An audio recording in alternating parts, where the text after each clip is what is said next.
दादी ऐक ना, मला ट्रिपला जायचंय फ्रेंड्स सोबत. प्लीज मला 5,000 रुपये दे ना. ट्रिपला जायचं आहे तुला? हो. कोणासोबत जाते ग? अगं ती मानसी आहे, तेजू आहे आणि पूजा आहे. आम्ही सगळे चाललो. काही नाही जावं लागेल ट्रिपला वगैरे. घरातलं काम करत जा, स्वयंपाक शिक जरासा. आम्ही 5व्या वर्गात होतो की नाही त्यापासून आमच्या आईने आम्हाला स्वयंपाक शिकवला.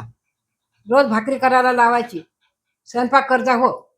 कशा आहेत आजकालच्या पोरी, जरासं काय म्हटलं ना तर नाकावर एवढा राग येतो की नाही. ममता इकडे ये ग. काय झालं? सांग तुझ्या पोरीला 5,000 रुपये मागते मला. ट्रिपला जातो म्हणे, तिला जरासं घरातले काम शिकव. हो ना, मी ऐकलं. तुम्ही ना अजिबात काळजी करू नका. अशी कशी जाते ते ट्रिपला तर बघते मी तिला सगळे घरातले काम करायला लावते. अजिबात काळजी करू नका तुम्ही. गौरी, ए गौरी,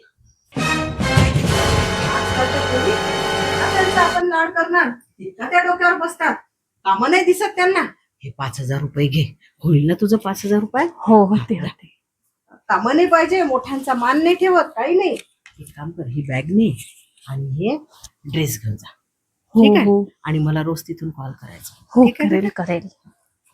आता मी तिला सरळ करते, बघते ना ती कशी घरातले काम करत नाही, कसा दादीचा आदर करत नाही. बेटा मला फोन करशील हा? हो ठीक आहे? आणि 2 दिवसात येशील. हो. बाय अशा मम्मी. पोरी, अशा पोरी आमच्या वेळेस नव्हतं असं काही. आम्ही तर मोठ्यांचा मान ठेवायचा. कुठं चालली?